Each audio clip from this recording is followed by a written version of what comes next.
fantastic. This is GT racing right now. He's got traction, he's going around the outside of both of them!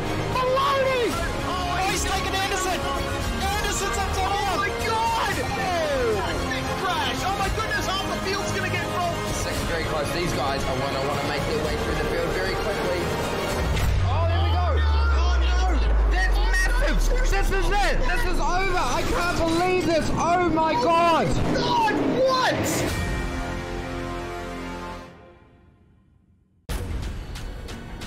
This is the original esport racing game. This is iRacing.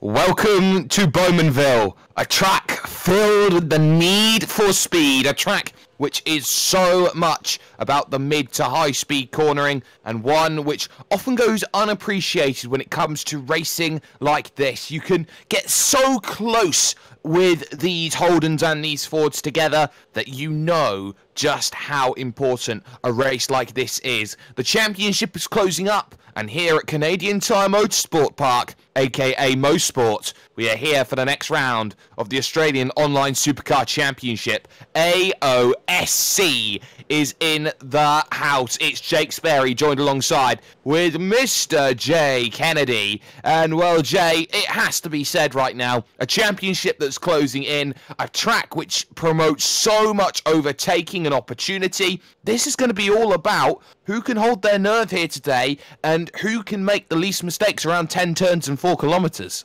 Yeah, it's going to be a really interesting race. It's such an enjoyable track to drive in the V8 Supercar. It's such a tough track as well because it's so easy to make mistakes and the field is always so compressed. So any mistake at this circuit is amplified tenfold. Turn 2 is going to be an absolute killer tonight. It's going to be a really interesting race, especially with how close this field is. And we are just about to head to 20 minutes worth of qualification, and everything in the championship is looking very, very tight. Let's just get up then the championship standings at the moment. It is Kyle Stokes who holds the lead, 1,535 points. His lead, though, is slender. It's 36 over Jordan Ross, with Michael Taliancic in third, and Jack Boyd is in fourth position. Marlon McMullen is fifth, Michael Cracknell sixth, and James Scott seventh. But this is not the end of the championship just yet. Everyone still has a massive opportunity to go out there and score some absolutely huge points here today. And the first place they are able to do so is going to be in qualification.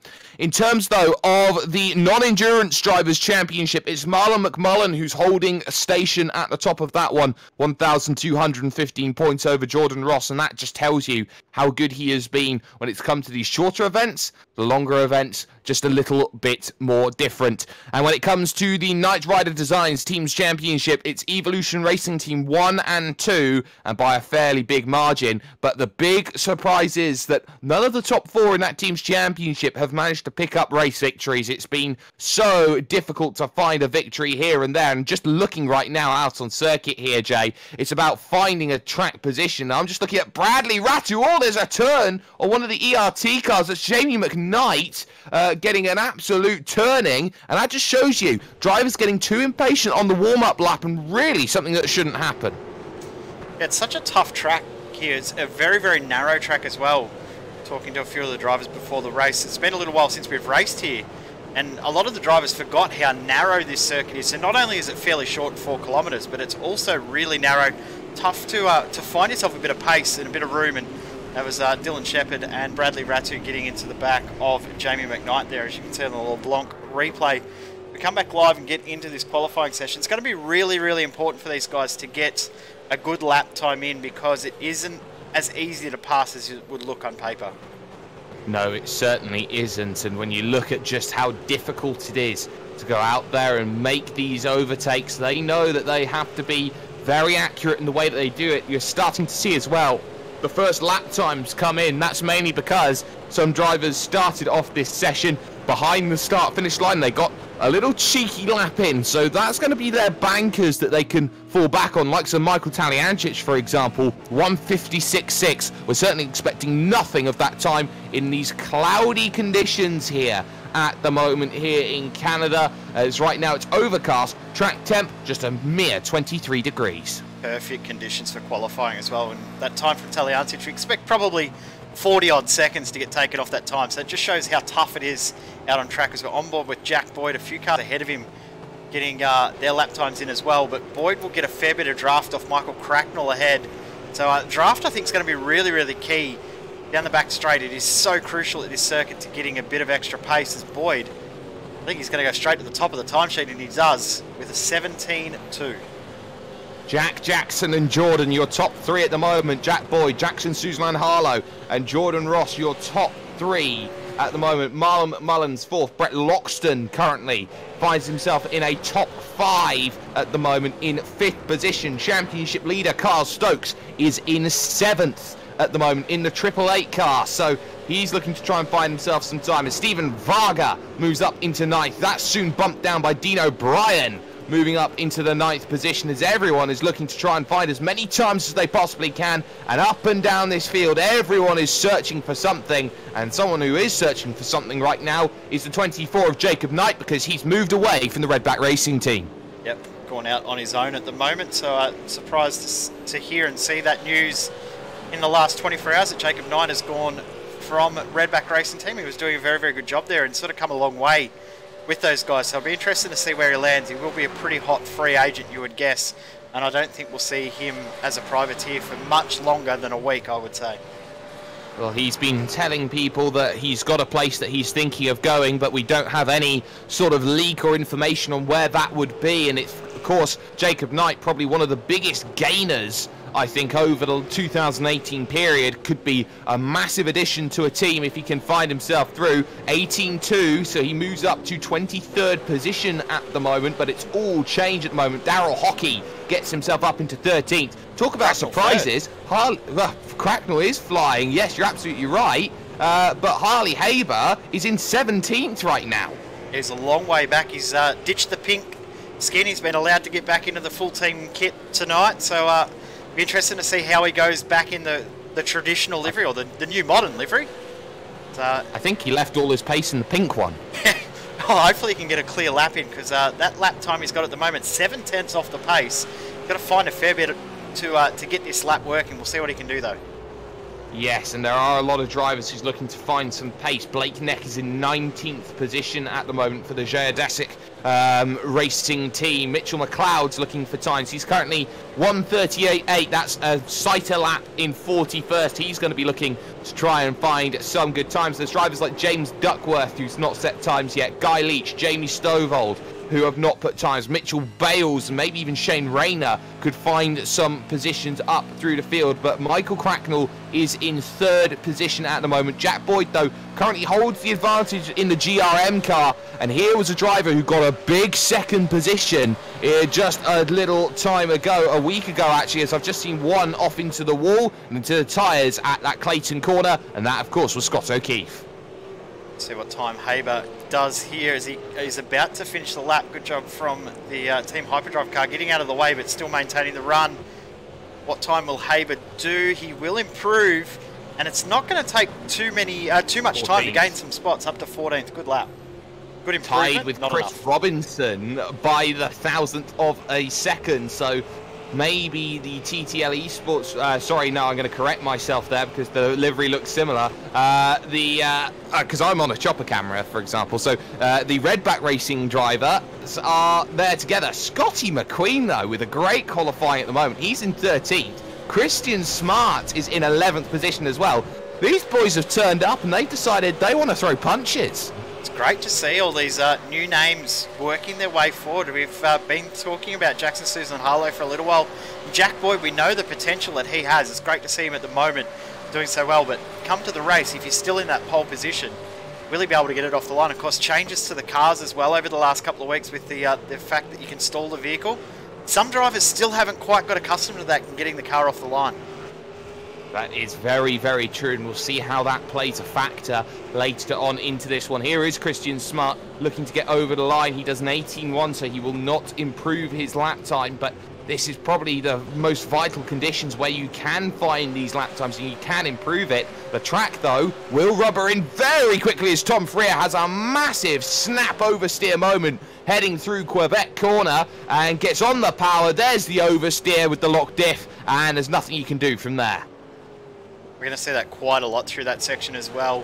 So, guys, try and use a little bit of momentum and try and move their way forward throughout this race, as Dean O'Brien is the next driver to complete a flying lap. What will he do? No improvement with a 17.8, but looks like the track conditions not quite ideal, or as ideal as they were at the start of this session. But overcast conditions will mean that we'll get the cloud cover back over the circuit, the temp will drop, the track conditions will improve again.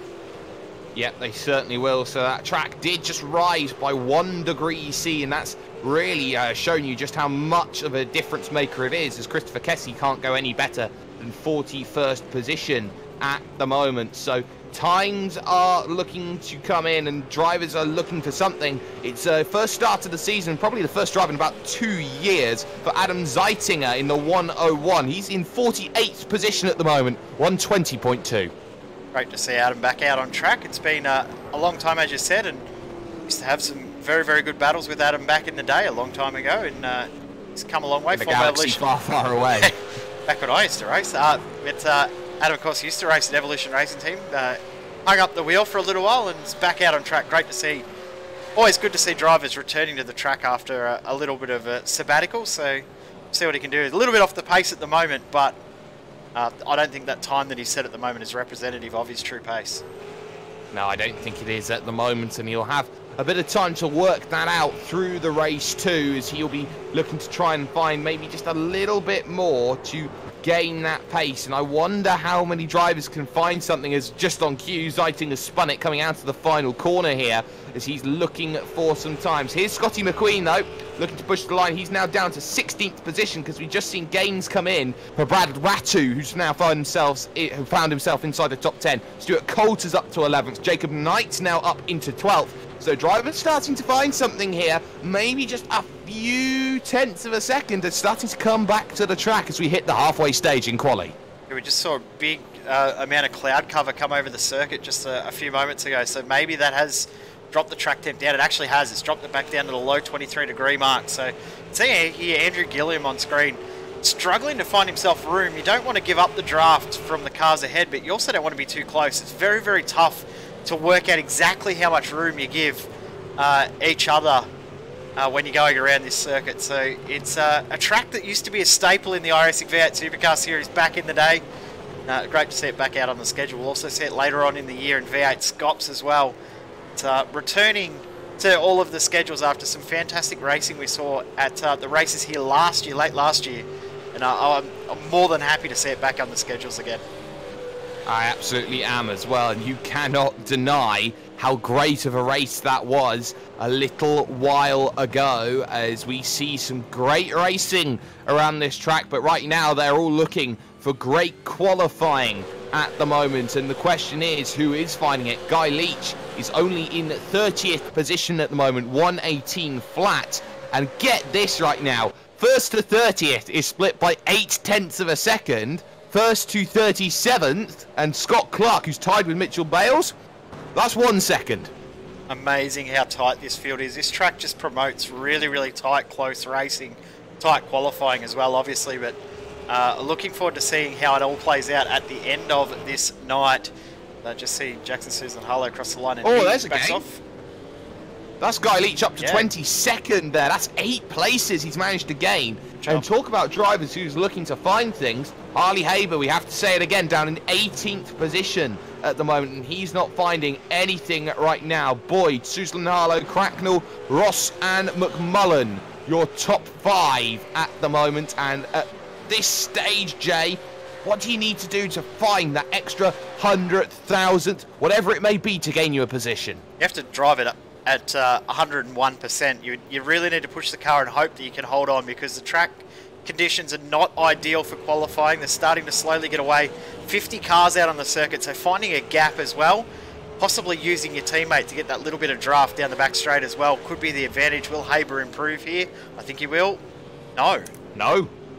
No, he couldn't find it. He had a bad last sector through the final 3 corners, and through 8, 9, and 10, there goes the lap. So maybe, just maybe, it's going to have to be done in this race, as I think a lot of drivers now need to understand, where can I get these moves done in this race? Blake Neck has jumped up into 16th position with some great qualifying effort from him as he's looking to push on forward. So the Geodesic Racing driver, that's a good solid top 20 at the moment, and he'll be pleased with that. Yeah, he will be. It doesn't drive the V8 a huge amount more, the prototype car, so he doing a good job in the V8 supercar. He said he not too regular in the car, as you just see Jackson Suzanne Harlow continue on and push on for another flying lap. Will he improve on this one? No, messes up the final corner.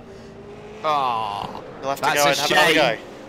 That is a shame, but Scotty McQueen has moved up into 13th position. That's been good work from him to find that little bit more when it comes to time. What about Jordan Ross, though? What can he find? He's looking for about a 10th and a 3rd at the moment to gain pole position. And he's got draft coming down this straight, which is going to be so vital for these qualifying laps. Luke Page will move out of the way here for the Evolution Racing Team driver. Will be partnered with Jared Filsell in V8 Scops for the Enduros, and that's going to be really interesting to see. On the brakes, final corner, right-hander, and trying to get the power down as early as possible as he makes that dash for the line. And it's a 17.7, so he definitely doesn't find any improvements. Oh, he's a long way off where he would like to be, about 4.5 tenths off his best lap in this session so far. Andrew Gilliam, driver that's come a long way in the last few weeks, the last month and a half. He has been the star performer in the iRacing V8 Supercars. See what he can do on this lap. He's towing along his teammate in Michael Taliancic. Gilliam does not improve. Taliancic, though, doesn't as well. He's not able to improve on that lap, about 6-7 tenths off. So it's really tough conditions now. That was about 8 tenths of a second off for Michael Taliancic in the 777, so he's got a lot of work to do over the course of this one. And V8 Sleuth have really turned up the wick over the start of 2019. They do want to push themselves to the next level and showcase what they are all about. Someone who is struggling a little bit is James Scott. He's in 21st position right now, proving that he's got a lot of work to do if he is to pull himself up through this very tight field. 1:17.880 at the moment. He needs an 8.54 or better to get by Daryl Hockey, and he is looking at potentially a top 20 over the course of this qualification. Big slide though as he gets over to the line, and that is an abandoned lap. Track conditions are very tough, and you can just see the limit that everyone is on as they try and find those extra hundredths of a second. We're not talking tenths tonight, we're talking literal hundredths and thousands of a second. So sorry, go ahead. You just make it.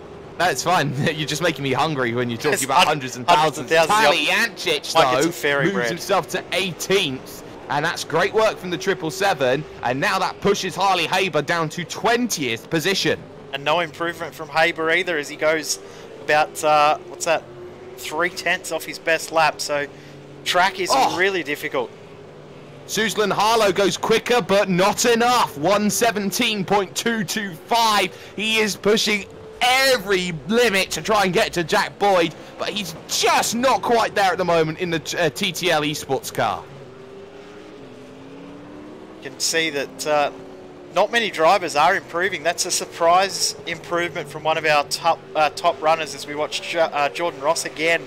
We'll see if he can improve. Also towing along Jamie McKnight behind. McKnight doesn't have to find too much time to gain some spots as well. If he can find a 10th, what, how many positions is that? What, 8 or 9 positions, incredible amount. 12 if he can get himself a 17.6, because he's in 24th right now. Stuart Coulter, who's on a 17.713, is there in 12th position. So McKnight's just needing to find just a little bit more to gain those magical few positions, and this is what makes this series so good and these V8 drivers so good on iRacing. This is the closest field you will ever see when it comes to sim racing events, and you will find that you won't get anything this close in about 5 years, I reckon. That's what my estimate's going to be. Here comes McKnight looking for the line with under 3 minutes to go on the clock of qualification, and he does himself a 79, which is just not enough. Only 200ths of a second off his current best lap, so that will not be an improvement as he slams the wall. We're going to see that a lot in the race too. I wouldn't be surprised to see a caution out very, very early for a driver hitting the exit wall from the pit lane. We go to Luke Page. He's the only driver at the moment on a flying lap. There's a lot of drivers out there that I just see Guy Leach actually just jump up the timesheets to 12th. Oh, Guy Leach with great work. Same for Chris Robinson, who's moved himself up into 11th position. So the times are starting to tumble here at Motorsport with the 2-minute warning sounding. So a lot of drivers now are finding positions. Matt Morris has gone up into 17th at the moment. Haber's all the way down in 22nd position for the moment now. That just tells you how difficult this field is going to be here, as drivers like Brenton O'Brien, team boss at Evolution Racing Team, now starts to push on 20th at the moment on a 17.7, just half a second off of Jack Boyd. And Haber's dropped another spot down to 23rd. Remember when we first got the timing up on the screen? We saw Haber in, what, 13th or 14th. He's dropped so many spots and hasn't been able to improve at all. Yeah, and that just tells you that qualifying is not just about the one lap. It is about how you manufacture over 20 minutes to make things happen. 1 minute warning. The top 5 have remained unchanged for about 10 minutes or so, even though those times have been just dropping down ever so slowly, ever so nonchalantly, we can say. Here's Suzlan Harlow making the push to the line. What can the 15 find? He was so close on his last lap, and he does an 18.6, so he's gearing up for his final lap, his final chance of making success. Here's Christopher Kessie, who's all the way down in 45th position, 18.7. He will not go any quicker than what he is at the moment. Brad Ratu, though, is searching for something. That something is a 17.7, and it's not enough. No, very, very close for Ratu. It's going to be tough to get a second lap. So those guys may be done because the sun has just come out again. So a few of the guys that we saw going for a second run or a second flying lap have already aborted. Jackson Suzlan Harlow, the only one of those to continue on. Scotty McQueen, though, about to come up to the line. You can see how few cars there are on the track at the moment. It's incredible how few have stayed out there for this last little section. That could mean that these guys on a final run could improve.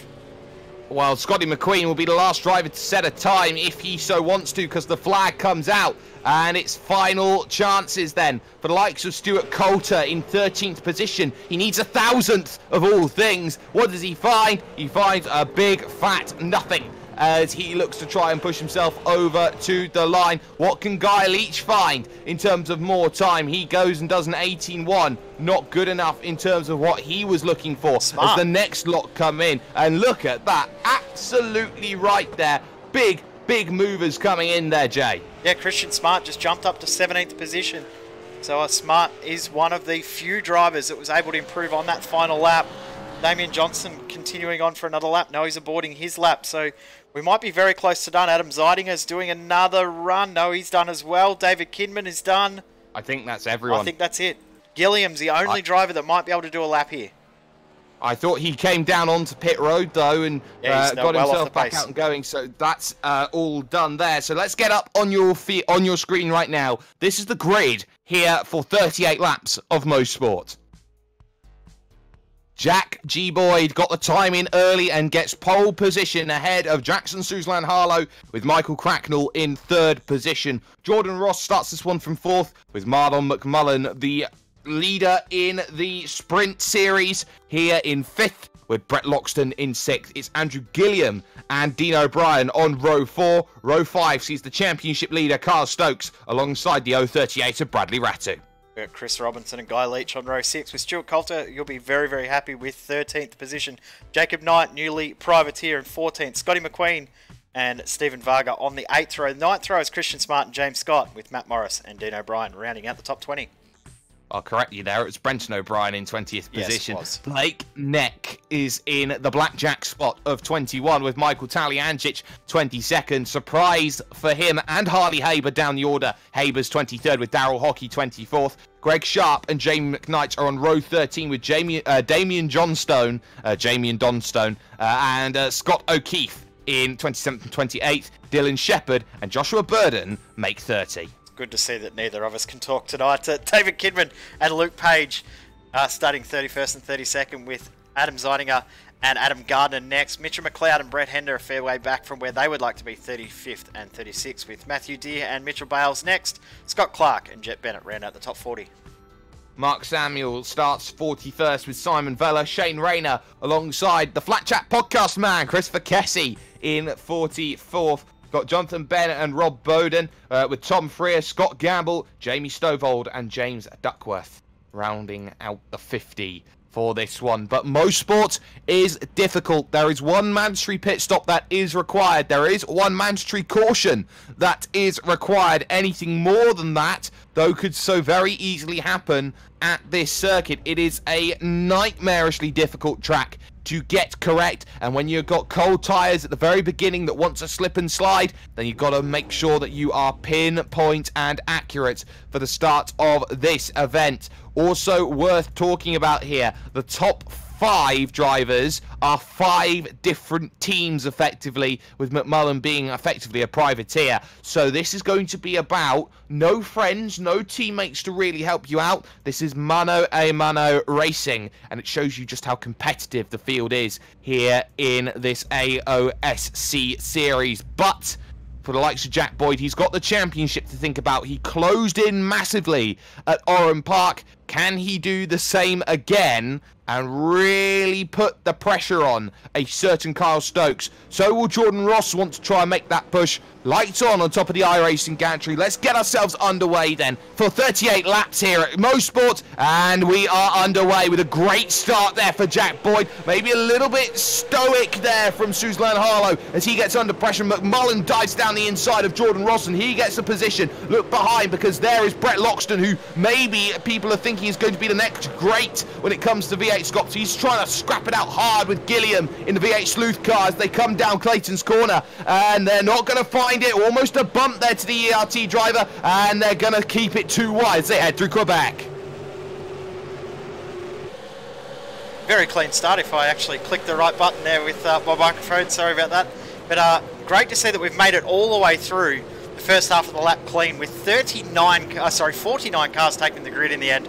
Incredible field. Oh, no. So far back. I've just spoke too soon though, haven't I? Yeah, you have. One vehicle's turned around. It's one of the... Oh, Triple Eight. Yeah, it's a Triple Eight car that's Varga, gone around actually, right sorry. in the middle. And it's a big Stephen wreck. Varga. Oh, it's a huge accident, and that was not the plan as he turns it around and gets himself going, but they're still checking up, and I believe that's Morris. Yes, Matt Morris, ending up like Paul Morris and in a fence, so that's not going to be what he's looking for, is the middle of the pack, all streamlines too wide. Look a little bit further down here, David Kidman, Adam Zeitinger, and Matthew Deere all going at it, and there's one vehicle incredibly slow on the outside. It's one of the one performance cars. That's Dylan Shepherd who's struggling. On for third position though, here's McMullen up the inside, and a little bit of a tap between him and Michael Cracknell. Two of the veterans in our series. Big contact coming through turn 1, and McMullen will take the spot away. He will for the moment, but just look behind, because Jordan Ross is not going to take no for an answer if he wants to push himself through. Top 2 starting to break away slightly. It's Suzanne Harlow and Boyd who are second and first at the moment here in this one on lap number 2 of this event. So they are going to try and make their pushes. Just look a little bit further down, because you've got the likes of the gainers on the opening lap. Harley Haber up 6 positions off that start. He benefited from the carnage. 100% did, and just seeing as well as a few cars. Oh, there's big wreck back in the field. Huge crash. James Duckworth, Jonathan Ben. We've also got Jet Bennett is involved. Scott Clark. We'll have to get some replays of that, because that was a huge incident. But we're going to stay live for a second, because it's on for the lead. Side by side. Here we go. Here we go indeed. They're going to hold it together through turn 9 and into 10. Suzlan Harlow's going to be pinned on that inside. This is going to give the run to the drivers in 3rd and 4th. Here will come McMullen trying to charge through. Suzlan Harlow's got no drive off of the corner, and Boyd survives for another lap. But still, it's now brought McMullen in, and Cracknell, Ross and Gilliam and O'Brien and Loxton and Stokes trying to stay desperately with it for his championship lead. And this is now a battle of 8 that we see at the front of this field. Incredible battle at the front of the field. We will get some replays when we can, but we're going to stay live for now because this is an incredible fight. Jackson Suzlan Harlow is applying so much pressure, and Jack Boyd, only 15 years old, he is feeling that pressure and managing it quite well. He is, for a young 15 years young that he is looking to try and make sure that age is nothing but a number when it comes to this series, but he's going to be under so much pressure down the long straight. You don't need any drag reduction system or anything like that in these V8s, because here will come Suzlan Harlow. He's thinking about procuring a way down to the inside, and Boyd just covers 0.9 of a lane down that inside line. But here's the second opportunity down that inside. Boyd's going to have to leave some room, but he's able to carry that speed through the corner, and he holds on once again as the top 4 remain line astern as this all just slows up more and more and more. Suzlan Harlow dives to the inside. He's not finding it, and there was a little tap there from Cracknell bumping McMullen, and he had a lot of choice words after Oran Park did, Cracknell, about the way he was bumping. Yep, 100%. There was no love lost in this entire pack at the front of the field right now. This is an incredible fight, and the maturity at the front of the field from Jack Boyd at the moment is incredible. He's doing a great job. He's not driving too defensively, just covering off just enough without it being too dirty. Side by side, Dean O'Brien, Andrew Gilliam, and Gilliam's going to lose the spot. Yeah, he made a mistake through Quebec corner in the end. He looks a little bit sheepish after the way that he's lost that one. Does he dare dive back? No, he doesn't. Look at Suzlan Harlow once again. Look at this from Loxton. He's going to dive, and he's not going to find anything. So Brett is going backwards. He's not quite here in Canada. The best there is, the best there was, the best there ever will be at the moment. Here comes Kyle Stokes looking for a move, but battle for the lead. Once more comes Suzlan Harlow. He's now going to try the other way around to try and get past Jack Boyd. He's going to try the outside line. He's looked at the inside of the GRM driver on 2 occasions, but is there a chance he can hold that inside for turn 9? No, there isn't, and it just shows you Boyd has him covered at every stage of the way. Shows why Boyd qualified on pole position. He's just able to get the pace at the right spots, but Jackson Suzlan Harlow maybe down the inside through turn 1. These two young guys are doing a great job. They are keeping it so clean. They are driving very, very well in this fight right now, as that's really tight. That is tight, and he was looking down the inside hoping to find something. He didn't in the end. Lap 5 at 38 as this pack continues to form, as there's Loxton trying to heavily defend from Kyle Stokes. He's able to get that one a little bit wide though. This is allowing Brad Ratu to come in, and this is not what Kyle Stokes wants, because every time he battles for position, he loses the line as he gets his nose chopped through 4. Yeah, and have a look at the gap that Loxton has lost to Andrew Gilliam from these guys fighting as well. Let's have a look at Jordan Ross is looking the most likely in this pack other than Jackson Suzlan Harlow. And Harlow on the grass! Wow! Wow-wee! He got himself 2 tyres there on the asphalt just on the outside. He was trying every line to go through, and he's going to go to that inside. Boyd's going to have to leave him a little bit of room here. They're fighting like it's the last lap of this race, and there's almost contact between them. There is a bump between them, and they hold it together. And I think Suzlan Harlow's going to run that outside line. I think he's about to take position number 1, unless there's a great run off the exit. There is from Jack Boyd. He's going to keep fighting and scrapping for it. This is an incredible fight. Brings back a lot of memories to any of our long-time viewers. Remember back to 2012, 2013, we had some incredible battles between Scott McLaughlin, Shane Van Gisbergen and Justin Rougier in that exact same spot. But great job from Jackson Suzlan Harlow, the new guard. Oh no. There was a smoking car at turn 2. It got himself off of the circuit, and that was pretty much going to be day and done. But a change for the lead as Jackson Suzlan Harlow brings the Simworks TTL Esports car to the front of the field. GRM in 2nd, McMullen the privateer in 3rd, KRF Zuva in 4th, and Evolution Racing Team 5th, One Performance 6th. It's V8 Sleuth in 7th, top seven different manufacturers, or 7 different teams. I keep saying manufacturers, doesn't matter. But for the moment at least, maybe a little bit of calm now here on this lap 6. It's a little bit behind. Haber's managed to find a way through on Scotty McQueen. Haber's the man on the move. He's now in 14th. Yeah, we've got a car around as well. Brent O'Brien is around. Oh. And he's stopped. His car looks very, very sick as well, running the Holden Cruise out there on circuit. We will get some replays, we promise. We might have to wait until we get the safety car out on the circuit. But we know that it's coming at some point, the safety car, but the action is just too heated to get away from at the moment. And let's not forget, the pit stop window opens very early around here. You're able to save a lot of fuel around this track as well. So drivers will be maybe thinking about the early stop if it does benefit them in the early proceedings. So we'll see how this plays out. But all of a sudden, Suslan Harlow is just extending the pace a little bit. Everyone now is starting to just elongate out in this front train as there's a mistake from a certain Marlon McMullen. Here comes Michael Cracknell to the outside of 4, which will give him the inside at the Moss corner, 5 and 6. And well, is he able to run the outside line? Jordan Ross wants a piece of the action if he can try and slip away through, but look at this from McMullen. Great work, and just behind that, Gilliam's going to try and make a way through on Dean O'Brien. He's not going to find it, and now Jordan Ross attacks for 4th. What this is doing too, these guys that are in the back of this train, they'll be able to save a huge amount of fuel, and that will shorten their pit stop time, and they could jump these positions, so they don't want to fight too hard.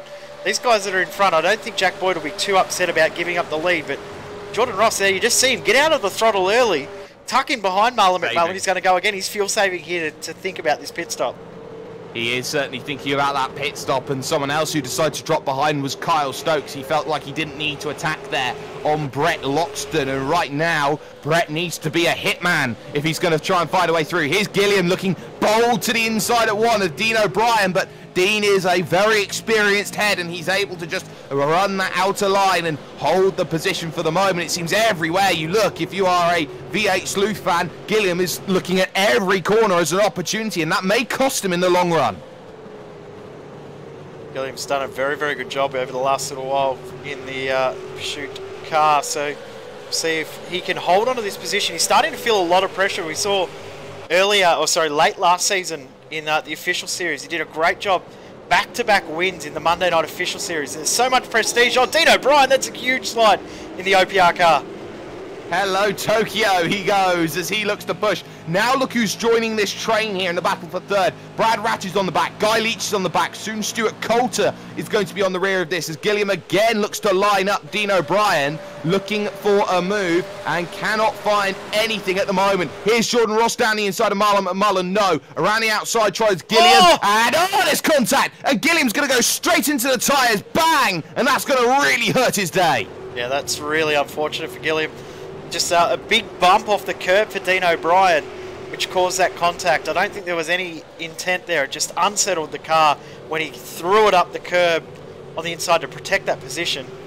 And Andrew Gilliam now way back in 15th with a little bit of damage. He will be one of the early pitters, but also one of the ones that was saving fuel. So it may not hurt him as much as that car looks at the moment, but it does not look healthy. No, it doesn't. Here looks Kyle Stokes, who backs off against Brett Loxton. He can't find a way through at the moment. Just behind that, there is Guy Leach. There also is Brad Ratu trying to get in on this one. But look at the front, because Jackson Suslan Harlow has nearly broken a second here on Jack Boyd. For all the qualifying pace that Boyd's had, I'm not sure his race set is up to snuff, because Suslan Harlow has proven he has got a better vehicle underneath him. It's out to 1.1 seconds, so pretty much in draft braking range. The only driver to do a 1:17 last lap was Jackson Suslan Harlow, so he's well and truly on the pace. Andrew Gilliam actually has a black flag beatball flag, so I believe, looking at the live timing here, does not register a lap time on that last lap, which to me says that he's got a black flag. And that means he's going to have to come in and pit very, very early. He is in the window right now, and that will give him a little bit of help over the course of this, but still drivers are trying to search for positions. Jordan Ross is probably the biggest one at the moment on Marlon McMullen, but I think he's just trying to save a little bit of fuel at the moment and just try and get aggressive in the mirrors as Cracknell tries to chase down Jack Boyd for second position. Let's look a little bit further back though in the pack, because we've got some great battles. Daryl Hockey, Damian Johnstone, James Scott, Andrew Gilliam that we've mentioned, Taliancic and Jacob Knight all in these scraps. Taliancic himself up 6 positions so far in this one of the big gainers. Yeah, and when we talk about races that involve really big fuel strategies, Taliancic is one of the names that goes straight to the top of the list. So Taliancic will be thinking about how to save fuel. He won't be upset being tucked in underneath the rear wing of another car, especially a fast one like Jacob Knight. Exactly, and that's going to be all about how do you make that navigation through the field, and I think a lot of drivers are going, as we do have 3 wide almost. Scott, Hockey and Johnstone. Johnstone the big loser in all of this, as McKnight and Shepherd, they look to try and get themselves in, as does Blake Neck and Mitchell McLeod of all people, who's gained up 11 positions so far in this one, and now they're weaving lefts and rights, trying to find a way through. Johnstone is incredibly slow heading to turn number 8, as side by side they remain here. Hockey still on the outside of Scott, and sideways almost went Gilliam as they head through. Gilliam dives down onto the lane with his penalty. He comes in. Scott's going to decide to follow as they remain 2 wide in the pack, and a Noah's Ark almost as they go through towards 1. Yep, and these guys thinking about saving enough fuel. They probably realise they might be able to save enough fuel from now as well, of course, when they come back out on the track. Oh, Blake! Wow, what a save from Blake Neck. He got all sorts of sideways as they go 2 wide through turn 2 here at Clayton's corner. And another little slide coming in from Dylan Shepherd trying to get around Jamie McKnight. Nothing coming. Bang goes the contact from the Torkink car as McLeod tries to find a way through. And at the moment, you don't know where to look. Contact 1, 2, holds it together. 2 veterans of this series. Oh, they're still going. Oh, no. Can they slow it up? Blake Neck's done so well on that outside to keep together. They're 4 wide through this next section, 3 wide behind, and now we're starting to hit Piccadilly Circus at rush hour, because this one is getting really aggressive, really quickly, as your leaders now start thinking about lap 12 here in this event. Jackson Suslan Harlow leading this one outright as they remain 3 wide, heading themselves down this straight. My word. Oh, this is like looking at the supermarket car park on a Saturday morning. Caution flag is out on lap 12. Here we go. Then that's just going to calm everything down, and there's more bumps being given here. Dylan Shepherd is not happy. He's just taken 2 swipes at the back of Mitchell McLeod, and I think stewards have to have a word with that, because Dylan Shepherd is getting mightily aggressive for no apparent reason, just letting his thoughts be felt. But the one thing that has to be said, Jay, don't ever, when it comes to sim racing, use your vehicle as a weapon. Yeah, 100%. It's number 1, inappropriate. Number 1, definitely frowned upon. And number 2, it just looks silly when you do retaliate as well. We hate retaliation out on track. There's no need for it. So we're going to take a breath and let's get some replays up on screen, because we've seen so much action in those first 11.5 laps. Incredible that we haven't been able to look back at anything, because this race has just been absolutely crazy. It's been a firecracker of a start, so let's get those replays then up on screen and see exactly what has gone on then in this first 12 laps worth of racing. And well, the LeBlanc instant replay comes up on screen for you at this moment. Jay, talk us through it. Yep, so we're going to go back to lap number 2. The incident between a few of our drivers that we saw. We saw Brenton O'Brien end up having some issues, but hopefully I can get these replays working. Stephen Varga. A little bit behind. Yeah, it was. Stephen Varga was one of the cars involved. We'll go back a little bit further. Get these replays working. Here we go. So lap 1, there was contact there between Brenton O'Brien and Stephen Varga. That was the car that we saw around. And after that, we also saw Matt Morris facing the wrong direction as well. So yeah, that, just in the background, we just caught that. Yep. So there was Matt Morris that's just gone around, and he had to really wait a long time before he had that opportunity to get back out and going again. And He was trying everything possible to try and get out and make that work for him. Ultimately, didn't quite pay off as we get another little look here. This is another little slide down to the inside as one of the GRM cars decides to have a little look through turn number 2, and there was Varga going around. So this is what happens to Matt Morris then in this situation. So he's trying to pick up a run off the exit, and oh my goodness me, he goes off there in that velocity car. Again, we didn't quite catch that, so got to have another little look on it. Oh, three wide. 3 wide, and he was just the unlucky beneficiary on the outside with nowhere to go. Yeah, that's unfortunate for him there, and he was able to get the car going again in the right direction, so that's a real positive. We'll try and get the replay when we saw the car of Jet Bennett upside down. I'll do my best to get it up on screen. We'll see how we go. Well, we'll see if we manage to find that one. So this is Jet Bennett in the 444. Has had a tendency, I think is the right word to say, to be caught up in a couple of incidents here and there, and that's probably the next part of the game that Jet needs to work on. Heading through the right-hander of 8, heading over to 9, and looking at turn 10. Holding station nicely, though, at the front of this little pack, so no real worries at the moment. Look down to the inside comes along and trying to make something happen with one of the middle finger cars there in the 77. That's Mitchell Bales trying to find a way through. He's not able to get that done at turn number 1, so we look to 2 to see exactly what's happened. It's not happening at 2, and really, Jay, what we're seeing here is maybe just a little bit later on in that lap, issues coming along. There's a dive at 3, but not close enough to make that happen, so I think it happens at Moss. Yep. I actually think it happened right there the next lap, so doesn't look like the replay's working for me. I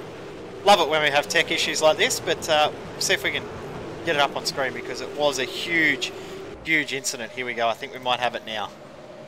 Bold drivers, though, have come down onto pit road. Those have stayed out. Brett Loxton is one of them, so that's something very, very telling. So let's just get back live here, because this timing sheet has changed. Brett Loxton has stayed out, as has Damien Johnstone, as has Adam Gardner, Jet Bennett, Scotty McQueen, and also Scott Clark has stayed out. So those are the drivers who have made that call. Someone who's made a massive call in all of this, Michael Cracknell. He has a short field compared to Ross and McMullen, and there are a lot of losers up and down this field. Jackson Suzlan Harlow is a massive loser at the moment, who's trying to let through as much lap traffic as possible to get behind the driver that he came out of pit road with.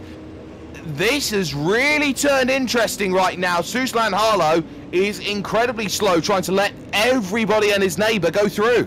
I'm wondering if he's got a black flag and has to go to the back of the line. That is very, very possible that he's had a penalty for coming through. No, actually he's going again at full speed, so something's happened there with... I'm going to say it was a black flag penalty, so I think he's going to come back out. Might have been technical. Yeah, possibly that too. But you're right, Cracknell, he had a very, very short stop in comparison to a few of the other guys around him. So Cracknell is the big winner out of it. As you said, Jack Boyd, big loser, but 4 seconds difference in the amount of fuel that had to be taken from those two cars. I wouldn't be surprised if that's the difference from being at the front of the train and being in the middle of the pack. And those drivers who have got themselves to the front of the field, they are going to have to come in under green flag conditions. There's no guarantees a second caution is going to come out, and I think that is tactical suicide potentially from Brett Loxton. But if he's going to have to try and get himself out and going again, he's got to try and get himself out and going again. Pace car dives in. We'll get back underway on lap 15. Green flag comes out for Brett Loxton, and he guns it away from Damien Johnstone as he leads the field, looking to get back going again, with a lot of drivers who have yet to come in, and a lot of drivers now who have got to sight a way through. First and foremost, bye-bye to Scott Clark goes a certain Michael Cracknell, and the chase is on. A good start at the front of the field for Loxton. He needs to pull a huge amount of time to be able to use this strategy to his advantage. We're just seeing a car slow around. It's Josh Burden facing the wrong direction in the Fusion Sim Racing car, and he is out of the race by the looks of it. We've also got another car around off the circuit, Mitchell McLeod. There's another car involved there. That's Scott O'Keefe. Watch out for the rejoin. That was close. We're going to get a replay of that, because that was very, very, very tight. Something happened between Burton and someone else, and then there was contact between McLeod and also the car of Scott O'Keefe. Yeah, Scott O'Keefe. Actually, there's contact there between Burt and... Ooh. The 099 car there of Christian Smart. He might be in a little bit of trouble there. And, oh, that was Shepherd and McLeod again. Wow. So that there really has to be a word here because they've come together once more. And this is not helping at all. Cracknell, though, looks down the inside of Scotty McQueen, who's going to try and fight on the outside. But old tyres versus new, you've got nothing, son. And that is one position through. Jordan Ross will now look to try and follow at one. He's unable to find that one as he looks to try and make a way through. Loxton that time did an 18.2 to get around that lap. As for the moment at least, Jordan Ross is going to have to play the waiting game as McMullen looks down the inside of Jet Bennett. And Bennett again, nothing he can do. Carl Stokes trying to follow in the mirrors. Yeah, Stokes is going to have to go the long way around though, which would make it very, very difficult Up and for under. him. Oh, well done. Oh, he's tried it. He's not got it guaranteed, though. Has to go through this next left if he wants to try and make something happen. And he'll go to the outside, try and make that work on the brakes up the hill at Moss. Wide goes Scotty McQueen. Oh, he turns into Jordan Ross. Ross holds it together, and they keep it going. But Jordan Ross is now losing valuable time. This is only allowing Marlon McMullen the chance now to really pull in on the draft and bring this one back into his favour. Is there anything that he's able to do? Can he pull it alongside? Scotty McQueen is going to continue fighting this one. Brave, maybe a thought of 3 wide. Doesn't happen. Down the inside goes Jordan Ross. Scotty McQueen desperately tries to cover. Just got a replay of that incident there between those two because we were watching Kyle Stokes trying up through and just seeing as well there's been an incident again for Dylan Shepherd. He is now out of the race, and we'll see if we can pick up what's happened to him. It looks like he's just lost control of the car and it has gone kaboom. So the shenanigans might be over between those two. Also seeing there's some technical issues as well for Jackson Suzlin Harlow's dropping off the timing sheets a little bit as well. So need to keep an eye on that. Cracknell though just got past Adam Gardner and he's on a charge here. Cracknell is the fastest car out on track at the moment. Oh, you bet he is, and he is right up there as well, looking for championship perspective too. So we'll see whether this is going to really pull himself into favour. You've got to remember where Cracknell is, as he's third in the championship, as McMullen now gets himself really deep down the inside there of Scotty McQueen, who's going to fight it out with the big boys. Carl Stokes may just get this one 3 wide as they go through. Does he take a line to the middle? I'd have been a brave man and tried to make that happen. He's going to bump through, and so that's going to be really interesting there. Kyle Stokes is taking the minimal risk action. Why wouldn't he? He leads the championship of all things as they go into turn 8. The thing is though, the guy ahead of him, being Marlon McMullen, leads the other part of the championship, the non-endurance championship. Of course, Brett Loxton won all of the championships last season, and Stokes will want to win as much of these as he can. Yeah, good overrun from Boyd, and he's going to get the run into turn 1. He'll take the spot from Kyle Stokes. No guarantees yet, though. Stokes running very well on that outside. He'll have the inside for 2 if he doesn't run off wide, and this is going to allow Brad Ratu to try and go around the outside. Look at Scotty McQueen try and hold on to it. McMullen looked down the inside. He couldn't find it. McMullen is getting frustrated. Looks to the inside at Quebec corner, and can he send one up and in? He can't. Ratu can't quite pick one up either, and they're going to both go 2 wide now. Noah's Ark as they head their way up towards the Moss corner of 5. No contact. Through will go Marlon McMullen. Jack Boyd's going to try and slide through as well. Ratu's got to check up slightly because of Boyd, and off in the foreground there was one of the redback cars. That was Adam Gardner who started 34th. Now he becomes the next victim on the list. Yep, Gardner of course did not pit under that caution period, so he will slowly be dropping down the timing sheets with those old tyres. Yeah, Cracknell's looking so strong. He's going to go up the inside of Johnson, up into 2nd position for Cracknell. Zuva Racing, position 1 and position 2 at the moment. For the moment, as McMullen easily slides away through on Adam Gardner, does Scotty McQueen have anything to argue with as the pack starts the battle? He looks for the inside. Look in the background. Ratu is going to be jumped by Andrew Gillum. Contact to the round, and that's a huge moment right across the start-finish line. Hold the brakes! Hold the brakes! Bang! One vehicle gets caught up. Jet Bennett, of all people, who really has no luck when it comes to a V8. Yeah, he has not had any luck other than bad luck tonight, has Jet Bennett. We're going to get another look at that because that was fairly heavy wheel-to-wheel contact between Gilliam and Ratu, and was it just a incidental contact? That was, tell you what, that's worth another look. That looked a little bit aggressive there, didn't it? I don't know if it was a mistake or if it was something more.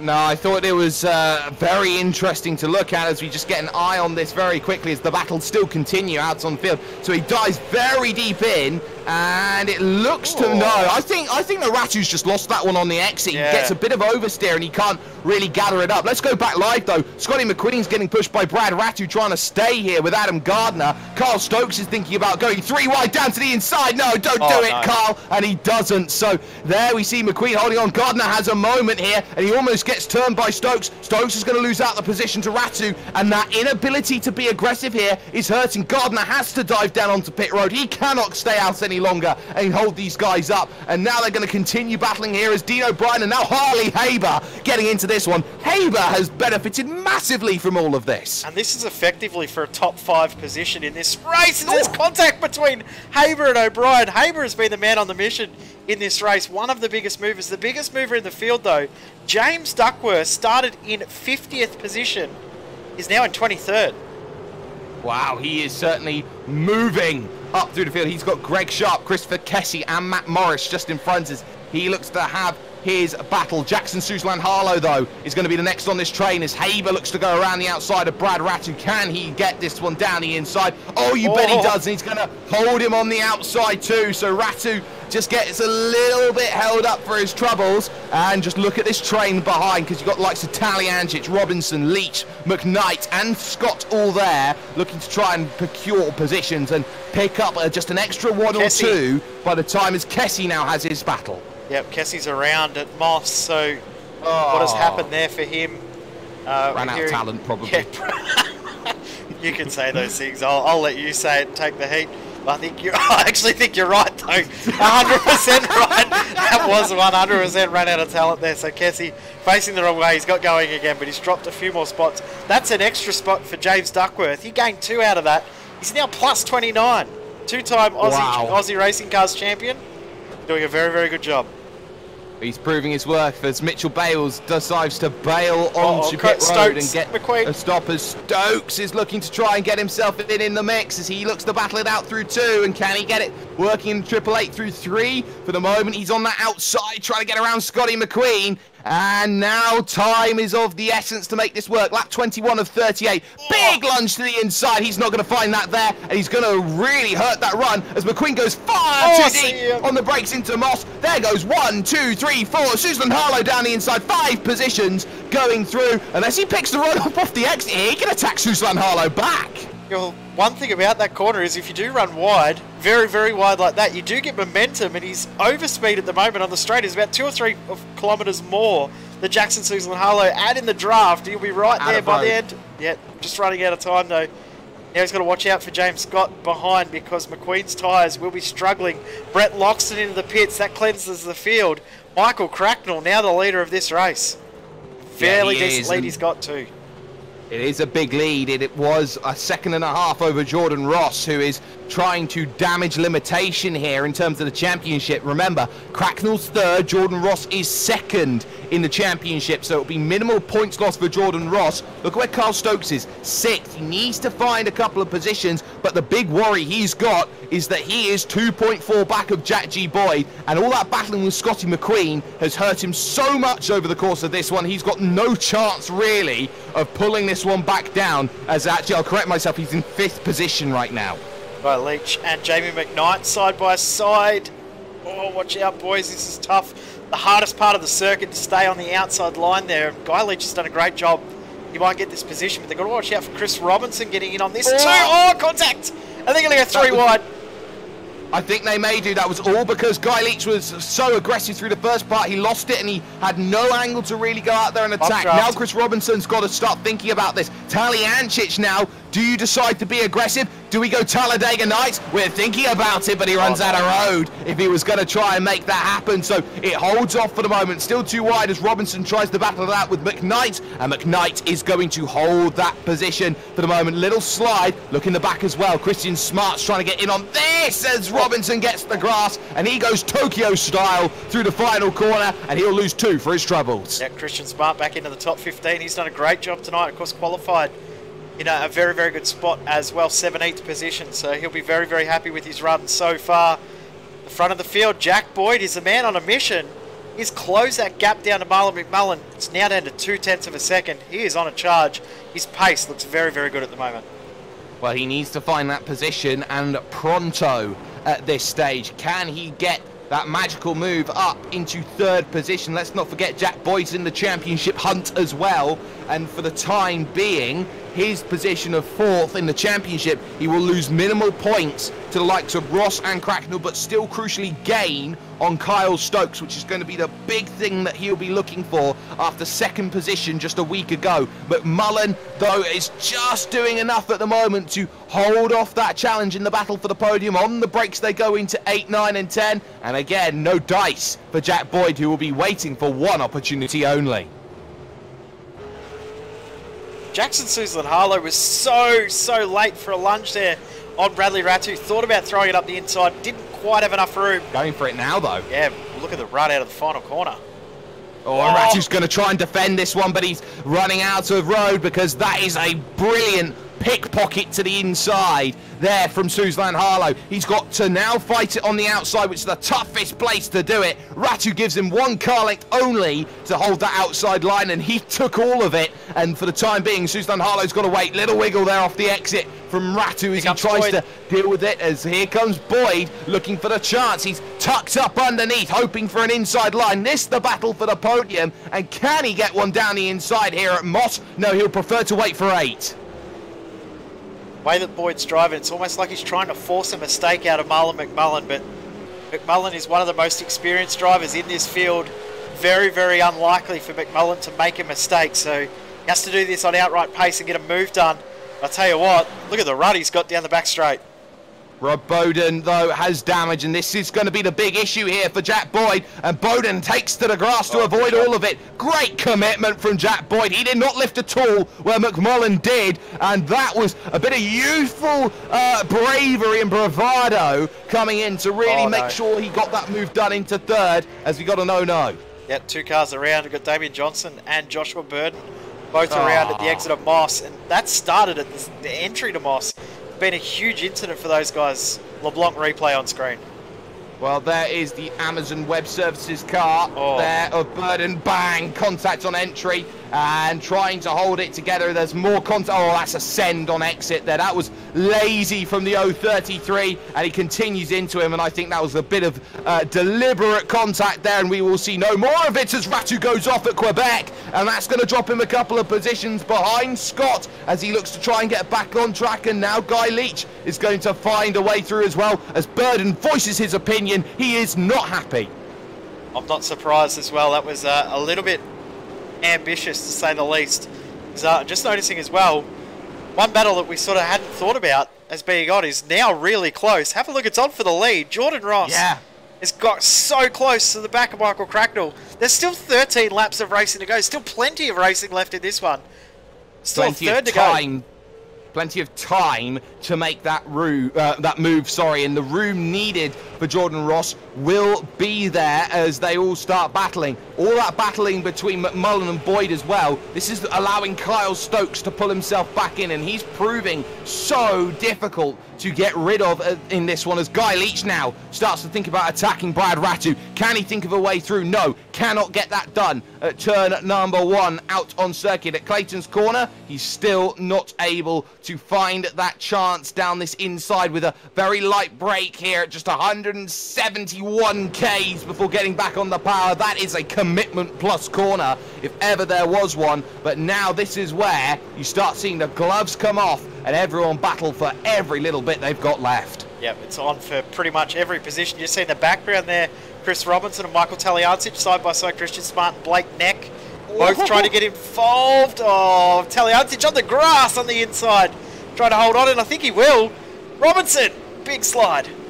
He does have that, and Smart's going to try and pick up the exit. He gets blocked, though, unable to put power down early. This will allow Blake Neck to close in. Matt Morris, who's back in this one after a spin on the opening lap. How has he got himself back to 18th after all of this? My word, Matt Morris. But now look at this. Here finally comes Christian Smart. He's going to look to the outside to to try and make this happen at turn number 8. He's not going to be able to get that done, as he needs to get a good run through the second part of the corner. Does not get it. Matt Morris starts diving down the inside. Blake Neck leaves the room, and I think Blake Neck here is just invited too wide. Morris now will try and pick it up off the exit here. Poor run there from Blake Neck, but he's able to block on the exit. Yeah, good job to cover the position over. And Morris so shallow on entry, trying to short the corner at entry to get up the inside and maybe distract Blake Neck there, but wasn't able to get the move done. In front of the field, Cracknell has responded to Jordan Ross's advances, but Jack Boyd and Jackson Suzlin-Harlow are by far the two fastest cars out on the track at the moment. Jackson Suzlin-Harlow's closed up to Harley Haber, but Jack Boyd has dropped a second. Oh, it's contact! My word, Haber and Suzlin-Harlow come together. Haber holds it all as Suzlin-Harlow gets the run off the exit, and that was all at Moss. Let's get a replay of this one. Suzlin-Harlow gets in on the brakes a bit too late, sends Harley Haber into a slide, and Haber somehow carries the momentum through the corner as if nothing happened at all. And look at this, they're going to battle again. Sorry, they're going to battle again, and almost there as we get the replay, and you see that, Jay, just how hard of a hit that was. That was a heavy hit, and good job from Harley Haber to hold on, and well done from Jackson Suzlin-Harlow to check up to give Haber a bit of room to recover that as well. And great to see they're going at it again. Scotty McQueen's done a great job staying on the back of this battle. What I was trying to say is Jack Boyd is closing in on Cracknell and Ross as well. So Jack Boyd is not out of the potential lead as well. With 10 laps to go, still a lot of racing left. He was slightly slower that last time by over Michael Cracknell. He's got 4 seconds to chase down Jordan Ross, and I'm not sure he can. McMullen is fading, though. Kyle Stokes, this a pivotal moment in the championship here. Stokes needs as many points as that Triple Eight can give him over the 85. And when you talk Australian heritage, Triple Eight is one of the numbers that comes up so often as one of the great racing vehicles out there. In through that big Moss corner, and here's a run. Let's not forget Dean O'Brien on the rear of this. He'll be licking his chops in the one performance car, hoping there's a move. Yeah, 100%. He'll be hoping that they both get shuffled a little bit wide and he can get a 2-for-1 offer. And we see so often at this circuit that the third car in a line is often the best position to be in. As, have a look around the outside goes O'Brien. That's not the way around. Not yet anyway. So now with 10 laps to go as they cross the line, where is this one going to fall off as Suzlin-Harlow is through on Harley Haber, moves himself up into 8th position, and a big 8th position at that after the issues he had after his pit stop. So Haber's going to try and continue to attack, but he's not quite able to make that one work in his favour. But crucially enough, I think Jordan Ross is starting to struggle on his tyres. 18.7 that last time by. I think he's really starting to drop off here. That gap, which was down at 7/10, has suddenly crept back up to 1.5. Yeah, and the gap between he and Boyd is now down to 4 seconds. It just dropped under. So Jack Boyd well and truly starting to close that gap up on Jordan Ross. I think you're right. The tyres have gone away for Jordan Ross. It's still on between McMullen and Stokes, though, for this 4th position. Oh, you bet it is. And is there a good run off the exit? There is from Kyle Stokes, and he's got to now start thinking about how he makes this move. Dean O'Brien is chomping at the bit behind, and he's got to go aggressive now. And we've seen Kyle Stokes be a bit pedestrian. Does he look to the inside here? He's thinking about it. Oh, huge defense and contact. And more maybe as he leans to the inside. McMullen is defending for his life with 9 laps to go as they cross the line. So for the moment at least, Kyle Stokes is finding that he has not got the job that he wants. He went incredibly wide trying to pick the inside, but McMullen is holding the entire train up, and once Dean O'Brien through, he's thinking of the championship here, the way he's holding Stokes up. McMullen's definitely holding these guys up because the pace that McMullen has is a lot slower than the guys ahead and also the cars behind. Jackson Suzlin-Harlow will be on this train in 1.5 laps. That is how much slower McMullen is than the rest of the field at the moment. Last time by a 19.0, Jackson Suzlin-Harlow, the fastest car on track, an 18.1, 9/10 of a second advantage. Careful, Scotty McQueen, running wide at turn 3, aims to keep it on the circuit, but loses the back of Harley Haber, and now that will bring James Scott potentially into the mix. Look a little bit further down, here's Blake Neck trying to get by Christian Smart. Is there anything he can find at the moment through 4 up towards 5, pick up a great run? No, he's going to play that patience game once again, as now the middle pack is starting to battle. Talyanjic and Robinson will look to go back at it once again. out on the road. But once more, look at Kyle Stokes, because here's Dean O'Brien now starts to get aggressive down the inside. Stokes, he went to the outside, and was that the right decision? He falls back into line, gives a shot to McMullen. Hurry up, I need to go.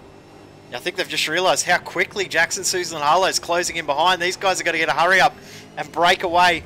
Gap between Jordan Ross and Jack Boyd has stayed stagnant, but these guys here, they are dropping a huge amount of time to everyone else in this field. Harlow now within 1.5 seconds. He is well and truly on a charge. Dean O'Brien, he looks like, have a look at how much he's bouncing the car over the curbs. The car must be set up really well because it is behaving over those curbs so well. Of course, we saw earlier though, curbs weren't too friendly for Dean O'Brien and Andrew Gilliam. At the moment, you could blame Dean O'Brien's car. I'm shipping off to up to Boston to find my wooden leg. He is desperate. He is searching for every little bit. And they're starting to drop McMullen now, who runs a little bit wide, heading through that section, but will pick up a great run off the exit. And now Stokes is starting to feel that pressure. Tyres may be going away after being too aggressive. Suzlon Harlow now on the back of this train and will be very eager to make a way through. This is not in the Kyle Stokes library of things that I wanted to happen in this race. Here comes Dean O'Brien for one performance to the outside, trying to make it work. That's not going to happen, and he blocks Suzlon Harlow crucially, heading through the second part of the corner. He had to cover off really quickly. He almost could see. Big slide for O'Brien. Wow, he held on so well, but Jackson Suzlon Harlow through, and Jackson Suzlon Harlow might be able to get the move done on Stokes because he's looking so quick right now. Oh, he certainly is, and now Kyle Stokes is thinking about, well, the top five's going to go away if I'm not too careful, but Dean O'Brien is one vehicle behind, and he'll be happy about that one for the moment. We've got ourselves 7 laps to go here at Motorsport. This is how it stands. Michael Cracknell leads this one, but Jordan Ross has found some pace back. He's brought the gap back down to 1.3 seconds as he looks to attack. Jack Boyd is just not able to close that down. He's 4 seconds adrift in 3rd position. I think he's just going to have to try and settle for that. The battle for 5th, what we're focusing for, because championship leader Kyle Stokes is trying to hold the 888 with the 15 of Jackson Suzlon Harlow just behind Dean O'Brien, and if they're not careful, Haber, McQueen, Scott Leach, Ratu and co, who can all find themselves in a battle as Matt Morris is going to pick up the position of Chris Robinson. Yeah, side by side down the back straight go Robinson and Matt Morris, and Morris, as you said, goes through, but Robinson might be able to come back through here because the draft is so advantageous here. Well, can he get that one back? For the moment, no is the answer. So Matt Morris gets that position and is up now into that brilliant 15th position after spinning on the opening lap. That has been great work to bring himself back through this field, and arguably gets a driver of the day candidate mention for that sort of drive. Gap remains 1.3 at the front of the field, but keep an eye on what McMullen is trying to do, trying to find a way back to Jack Boyd. That gap is around 3 seconds. Any mistakes here from the top drivers in this one, and those are positions that can fall many ways back, because the top 17 are split by 20 seconds right now. Incredibly tight field this week here at this circuit. Looking forward to seeing how this track behaves for V8 Scops in a few weeks' time. It's going to be incredible. Next round of V8 Scops next weekend at Oran Park. We will have no AOSC broadcast next week with V8 Scops on. But next race in this series, something I think you'll be very surprised with. We go to Le Mans for an Enduro next round. That's going to be incredible. Yes, that's what I want to hear, as Suzlon Harlow now plays the patience game. Stokes now catches back up to the rear of Marlon McMullen as they now start thinking about making moves for 4th position here, as now McMullen's got to play that defensive game again against the maybe slightly timid Kyle Stokes, who's not found himself many opportunities to go out there and battle and make that work. Gap at the front down to 1.1 seconds now, and Jordan Ross can start sniffing maybe a chance, but McMullen runs slightly wide heading through the Clayton corner, and this is only allowing Stokes just to close up, but a big mistake heading through turn number 3. He gets the locks on and the tyres squealing, but he still picks it up on the exit, but Suzlon Harlow's there. Yeah, Stokes looks like he's just trying to hold on now. He had the pace when his tyres were performing a lot better a few laps ago, but I think the tyres have gone away, and now Jackson Suzlin, Harlow, Dean O'Brien, and Harley Haber's not too far away as well. As we're just seeing in the background, Matt Morris, Chris Robinson side by side.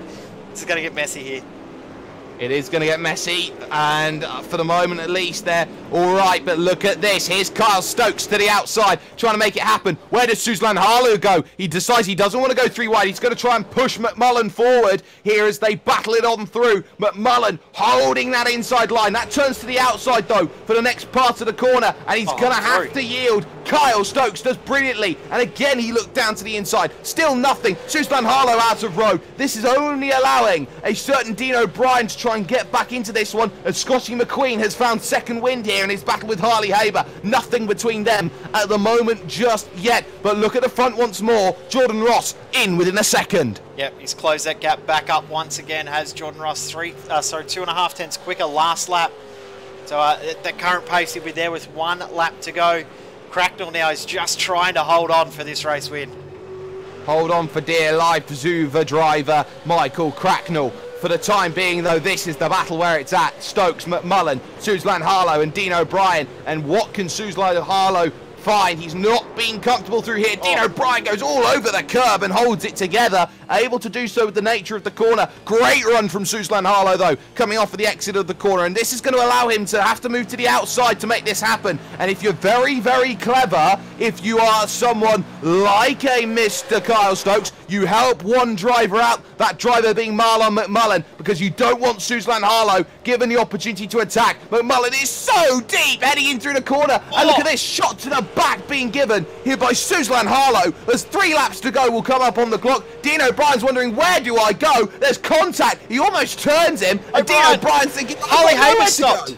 Harley Haber Wow. stopped up against the fence. He's been put into the fence by the looks of this. We're going to have a look at this because there's been contact for sure between him and Scotty McQueen. Scotty McQueen was starting to lose the rear end. He hits the brakes and he's not square with his steering. He's not got that turned in, and as such, he goes for a sideways moment. Haber hits the tyres hard, and he will be ceremoniously dumped back with his teammate Chris Robinson. So that's something to keep in mind as Scott Gamble pulls off the circuit, allowing Smart and Neck battling 2 wide through turn 2 to go through. Brett Loxton on the recovery. Look at this. Brett Loxton's back up into 18th, just past Kidman. He could have a top 15 out of this. Yeah, he could for sure, especially the way that the tyres are dropping off for a lot of these guys. The pace is well and truly dropped off for these guys that pitted under the caution period 22 laps ago.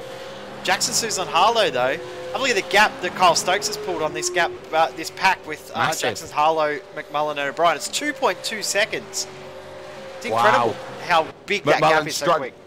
Oh, my word, almost contact, though, as they now make their way to the penultimate few corners. They were 3 wide, fanning out in V formation, trying to find a way through. Nothing for Suzlin Harlow. McMullen is equal at every step here, but is being mightily over-aggressive. Someone like him needs to be careful, though, about how hard he pushes, because Suzlin Harlow can bite back. 2 laps to go here at Motorsport. The gap is still 1 second, and there is no traffic here to help Jordan Ross get back to Cracknell. He is proverbially stuck at the moment here, Jay, with nothing left except his pace to help him.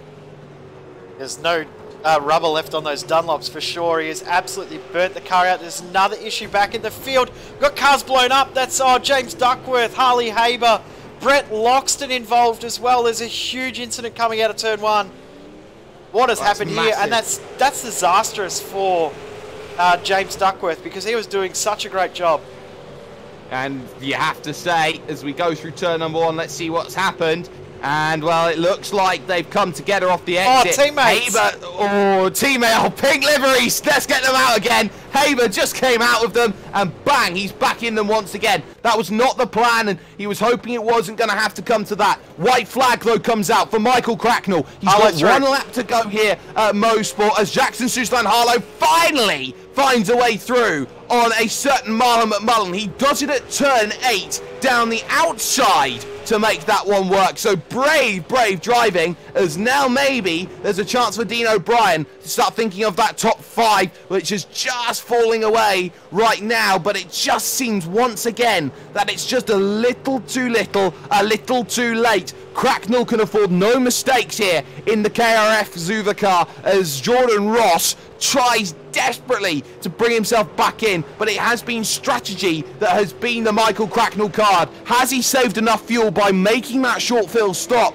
Question becomes, look at the final corners. It's a quick run to the line for Michael Cracknell. That will be beneficial. Jordan Ross is desperately trying to pull himself back in. There is nothing that is helping him at the moment. McMullen desperately trying to defend off Dean O'Brien, and for the time being, we'll have to keep a look at that, on an eye on that in just a moment. 3 corners remain for a certain Michael Cracknell, sorry. 2 left, and then the final corner comes along. Does he have enough left in the tank? He does. KRF Zuva get a victory, and it is Michael Cracknell who comes to the line and takes it. It's Jordan Ross in second, and Kessie holds off Gilliam for an unfortunate position as Jack Boyd will take third. Stokes fourth, fifth for Suzlan Harlow. Nothing for Dean O'Brien, who slides over the line. Jackson Suzlan Harlow was very, very close. I thought he might have run out of fuel there. Oh, James Scott's out of fuel, and he's just been hit by his teammate in Jamie McKnight. Did McKnight get across the line before Taliancic? No, he lost the spot to Taliancic. So Taliancic back into the top 10. Incredible. Wow. Wow. That all changed so incredibly quickly there at the very, very end. What great battling we have seen here in this one. This was a fight and a war as just 29 drivers finished this one on the leading lap. But everyone across the line, this is how this race finished. It's Michael Cracknell's time to shine. He picks up the win by 0.8 of a second over Jordan Ross, with Jack Boyd finishing it off in third position. Kyle Stokes, championship leader, again a consistent 4th place to keep his lead ever so slightly intact, although again even more smaller than last time. Jackson Suzlan Harlow gets 5th position with Marlon McMullen defending with his life to 6th. Dean O'Brien gets 7th with Brad Rattu in 8th. 9th position goes to Guy Leach, so good result for the KRF crew tonight. Taliancic in 10th, Jamie McKnight in 11th, James Scott finishes in 12th position with no fuel left in the tank. Matt Morris, great recovery, was dead last after lap 1. Comes back to 13th position with Blake Neck in 14th, David Kimman 15th, and Christian Smart rounding out the top 16. Didn't say too much about Luke Page. He gained 15 positions in that event to 17th, with Scotty McQueen getting 18th after fading dramatically. Greg Sharp and Brett Hender round out the top 20. Great result from Brett Hender in the Hyperdrive car. Darryl Hockey gets 21st with Adam Gardner 22nd, with Jonathan Ben 23rd, and James Duckworth 50th all the way to 24th. Was up in 17th just before that big incident at the end involving Harley Haber, who is in 25th position. Simon Veller in 26th with Shane Rayner, Jacob Knight and Mark Samuel, the last drivers on the lead lap. Chris Kessie finishes 1 lap down with Chris Robinson and Brett Loxton also involved in that second last lap incident. They did not finish the race in the end. Well, Christopher Kessie did, the others didn't. Andrew Gilliam gets 33rd in the end. Rob Bowden 3 laps down. Then the vehicles who were more laps down or didn't finish. Scott Gamble, Adam Zeitinger on his return. Not the best return for the 101. Mitchell Bales gets 37th. Joshua Burden ran into issues along with Damian Johnstone, as well as Jet Bennett, and we all saw what happened with him.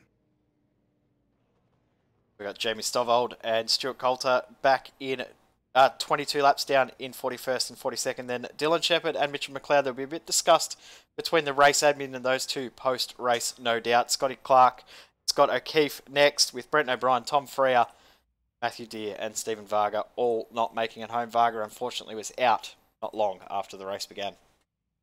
We're going to step aside here, though, for one moment with the action that we have seen here with SimSpeed TV, the post-race show after this.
fantastic. This is GT racing right now. He's got traction, he's got everything outside of both of them! Maloney! Oh, he's taking Anderson! Anderson's up top! Oh my god! Oh, big crash! Oh my goodness, half the field's gonna get rolled! Second very close. These guys I want to make their way through the field very quickly. Oh, there we go. Oh no, that's massive. This is it. This is over. I can't believe this. Oh my god. God, what? Welcome back, ladies and gentlemen, to the Australian Online Supercars Championship. What great racing we have seen here at Motorsport, and it delivers every single time we come here, and that's no exaggeration. Race winner, though, sat by with me here, Michael Cracknell, with a big, big victory. Michael, well, first and foremost, we've got to talk about the strategy that got you right to the very top, and that was being absolutely perfect in the caution pit stop. Yeah, thanks, Jake. Yeah, I sort of jumped everyone. I kind of short fueled a little bit, knowing that the safety car I could save probably a litre or two. So, yeah, I was able to sort of jump Jackson and Jack. I don't know what happened to Sulo at all, but yeah. But yeah, indeed, we saw Jackson Suzlan Harlow run into technical issues coming out of pit road, and that really did drop him back. But let's just talk about the opening few laps, because really as an attacking spectacle, it was a case of where do you place your vehicle, how aggressive do you be, and ultimately that top 8 or 9, how do you keep calm in a massive battle pack with many different figureheads and personalities all trying to butt for position? I don't really know how you keep calm. You don't half the time. But, yeah, it was so tight. Marlon got down the inside of me at turn 1, and, yeah, I was eventually able to get by him again. But it was so close. And with Jack and Jackson fighting, it was, yeah, it kept us in the game. And in terms of what this victory means to you after a turbulent week after Oran Park, where a lot of eyes turned on you in the paddock from the likes of conversation of how you bump someone or tap someone from behind, is it nice to pick up this victory and prove some of those doubters wrong? Oh, definitely. I mean, I'm not one to really care too much about what others think other than those that are in my team. So people can say what they like, that's fine. There's always going to be disagreement, especially in this car, because it's so close. Well, before we let you go, Mr. Cracknell, any shout-outs or sponsors? Big shout-out to Kimmy's Rural Fencing, Zuva, V8 Sleuth, all the guys at KRF. We did have a reasonable set on Wednesday night. Brett made a couple of changes to it last night, and it was fantastic. So, yeah, some of the credit's got to go to him as well. No worries at all there. Michael Cracknell picks up a big race victory as we get Marlon McMullen here in the commentary booth with us for a moment. Marlon, it's 6th position in the end, but really a race where you had to defend incredibly hard for long periods of time. Were the tyres just shot for you over the last 10 laps?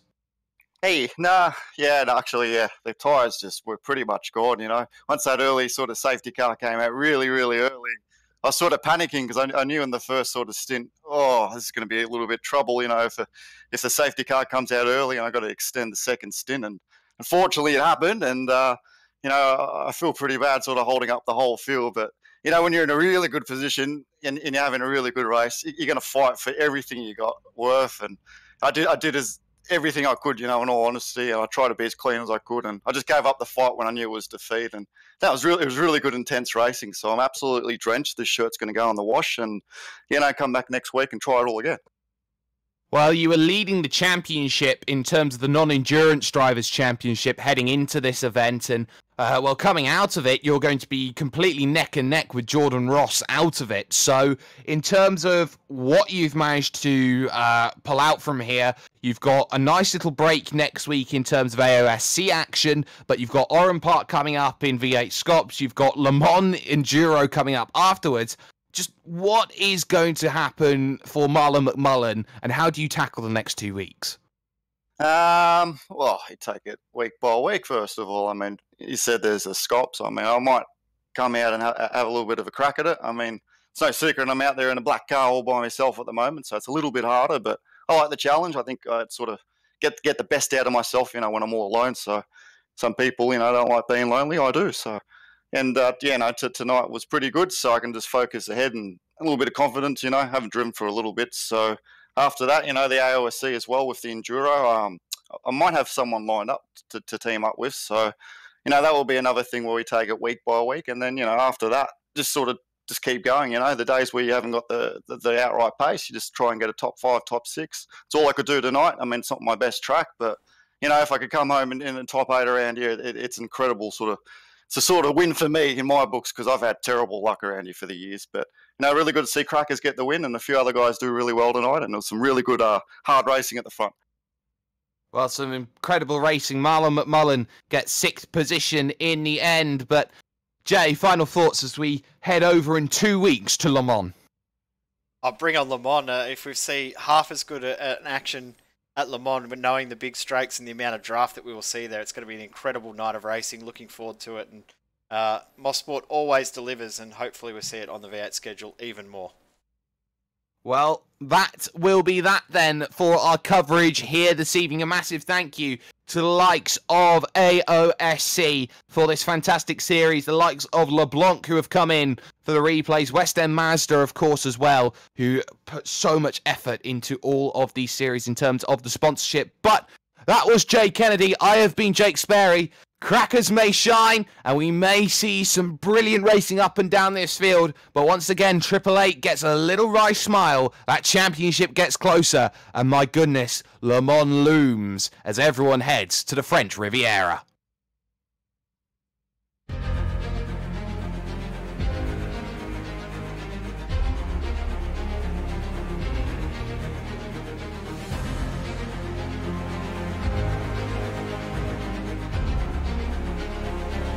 This is fantastic. This is GT racing right now. He's got traction. He's got everything outside of both of them. Maloney.